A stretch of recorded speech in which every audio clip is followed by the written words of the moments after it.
हर वक्त कहीं ना कहीं अपने कामों की वजह से जो इस्लामिया है नया विवाद लेके आता है और नया विवाद खड़ा होता है, क्या कहेंगे आप?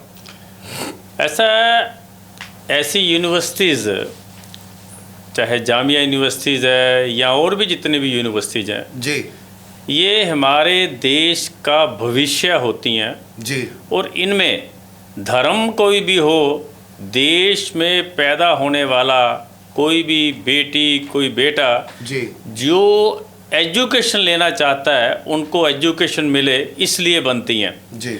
और लेकिन जो जामिया इस्लामिया यूनिवर्सिटी में जो पीछे हो रहा था उसका खुलासा एक एनजीओ है जिस की जो इंक्वायरी पैनल में दिल्ली के भूतपूर्व डीजीपी हैं श्रीवास्तवा, उनके कुछ मेंबरों के साथ लेकर एक उन्होंने इंक्वायरी की है और जिस प्रकार उसकी रिज़ल्ट आए हैं और उन्होंने रिपोर्ट बनाई है बहुत ख़तरनाक है।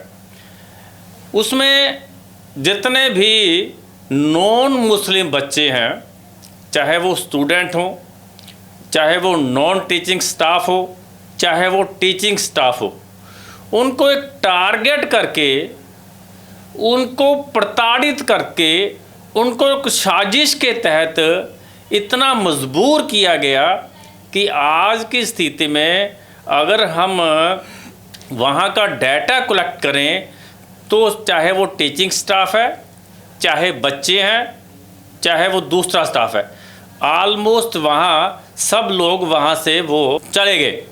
वहाँ सिर्फ़ और सिर्फ मुस्लिम बच्चे, मुस्लिम स्टाफ और मुस्लिम टीचर रह गए क्योंकि उनको प्रताड़ित किया जाता है। ऐसी रिपोर्ट है, उन्होंने 1 नंबर बच्चे के बयान लिए, फिर 2 नंबर टीचर के बयान लिए, ऐसे करके उन्होंने 30-40 लोगों के बयान लिए। उसमें कुछ बच्चों ने ये कहा भी हमें जानबूझकर फेल कर दिया जाता था, नहीं तो तुम इस्लाम कबूल करो। एक टीचर जो एक हिंदू लेडीज़ थी, वो मैरिड थी, उसको मजबूर किया गया मैरिड होते हुए भी तुम किसी प्रोफेसर से शादी करो।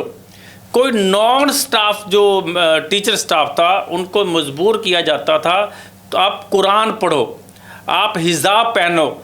जो बड़े बड़े सीनियर प्रोफेसर थे, एक बच्ची को वो बोलते, उनका रिकॉर्ड है, उसका बयान उन्होंने बताए, उनको मजबूर करते थे भी तेरे चेहरे पे नूर आएगा, तुम सुंदर लगोगी। मतलब ऐसी बातें, उनको कुरान पढ़ने के लिए मजबूर करना, हिजाब पहनने के लिए मजबूर करना, उनको कलमे पढ़ने के लिए मजबूर करना। जो टीचिंग स्टाफ था उनकी जानबूझकर प्रमोशन के लेटर छुपा लिए जाते थे, इतना मजबूर किया। जहां दूसरा वहां पे जितना SC BC का कोटा था, वो कोटा भी धीरे धीरे ऑलमोस्ट, क्योंकि वो डरने लगे स्टूडेंट, वहाँ नॉन मुस्लिम स्टूडेंट हैं, वहाँ जाने से डरने लगे।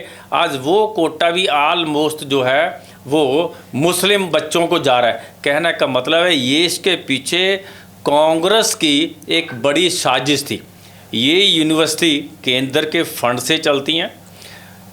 जो फंड हमारे द्वारा टैक्स दिया जाता है, ऐसी पैसा हमारे द्वारा दिया गया पैसा हमारे ही खिलाफ, हमारे ही देश के खिलाफ उपयोग हो रहा है। ऐसी रिपोर्ट उस NGO ने बना के भेजी है।